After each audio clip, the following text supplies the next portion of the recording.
किशोर जी आप बोलिए, मैं बोलने को मना नहीं करूंगी, लेकिन सबसे ज्यादा नाराजगी तो आपके ही नेता से रहती है, अजीत पवार की। पार्टी में रहते हुए, सरकार में रहते हुए, जब सरकार में थे अजीत पवार की पार्टी के साथ, तब भी बहुत बनी नहीं थी। बोल लीजिए आप अपनी बात, बोलने में कोई मनाही नहीं है सर।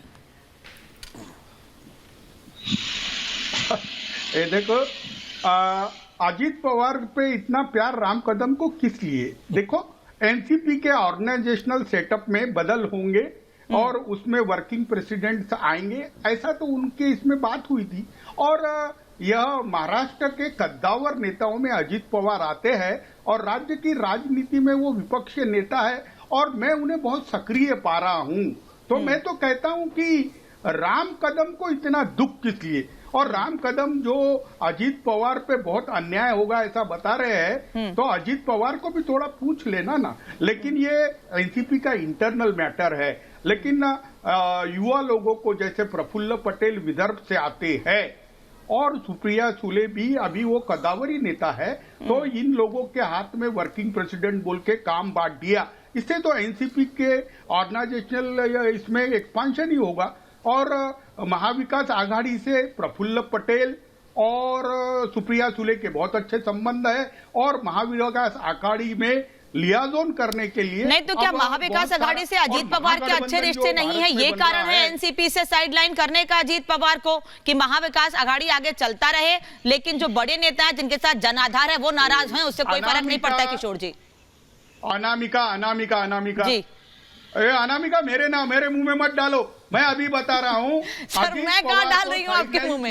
ये आप कह रहे हो, लेकिन मैं तो बोल रही हूँ कि आप ये कहना चाहते हैं। क्या विपक्ष नेता है, पूरे महाराष्ट्र के इंचार्ज है, और अगर एनसीपी की सीटें बहुत कुछ आ जाती है तो वो उप मुख्यमंत्री थे, उनको तो शरद पवार जी के दिल के बहुत करीब है। तो मुझे लगता नहीं कि संगठनात्मक बदल होते हैं तो किसी को साइडलाइन किया तो वो नाराज हो जाएंगे। नाराज तो बीजेपी हो रही है, क्योंकि बीजेपी को लगता है कि 72 घंटे वाली सरकार और कभी बना ले तो अजीत पवार जी को कहे, और मुझे नहीं लगता सुप्रिया। लेकिन आपकी बात को ना फिर ऐसे क्यों ना माना जाए किशोर जी?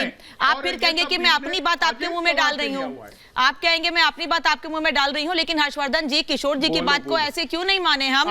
कि नहीं, हर्षवर्धन जी मुझे ये बता दीजिएगा कि हम किशोर जी की बात को ऐसे क्यों नहीं समझें कि अजीत पवार को बहुत ज्यादा कुछ तो दिया नहीं गया है, लेकिन अब आने वाले समय में ये मैसेज देने की कोशिश है कि जो लोग बहुत खास हैं, सुप्रिया सुले जो परिवार की हैं, जो उनकी बेटी हैं, प्रफुल्ल पटेल जो बेहद खास है, जिम्मेदारी उनको। अजीत पवार क्योंकि पहले नाराजगी जाहिर कर चुके हैं, बीजेपी के साथ कुछ घंटों की सरकार बना चुके हैं, इसलिए उनको क्लियर मैसेज है ये। देखिए, मुझे लगता है कि अब इस पर बहुत ज्यादा चर्चा और विवाद की गुंजाइश नहीं है कि अजीत पवार और शरद पवार के बीच में दरार बहुत बढ़ गई। अब ये शरद पवार को जो तय करना था उन्होंने बहुत स्पष्टता के साथ तय किया। उनको पता था कि अजीत पवार अपने लिहाज से पार्टी चलाना चाहते हैं, इसलिए उन्होंने समय समय पर उनके हर कहीं की जो कोशिश थी, रणनीति थी, उसको फेल कर दिया।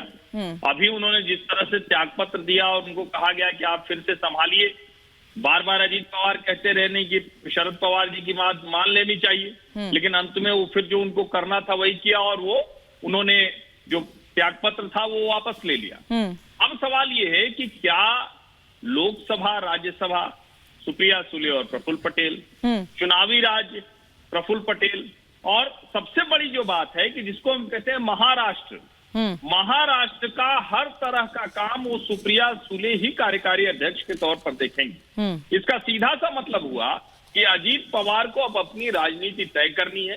वो भले ही अभी दोनों के साथ खड़े दिखें और ये बड़ा स्वाभाविक सा है, लेकिन मुझे लगता है भारतीय जनता पार्टी के साथ जो जाकर उन्होंने सरकार बनाई थी, वो पीड़ा शरद पवार को बहुत गहरे है, उसका अभी तक कोई इलाज नहीं हो पाया है और अजीत पवार पर शरद पवार को भरोसा नहीं है। अब अजीत पवार अपना कदम कब बढ़ाएंगे, अपना निर्णय कब लेंगे, ये देखने वाली बात होगी।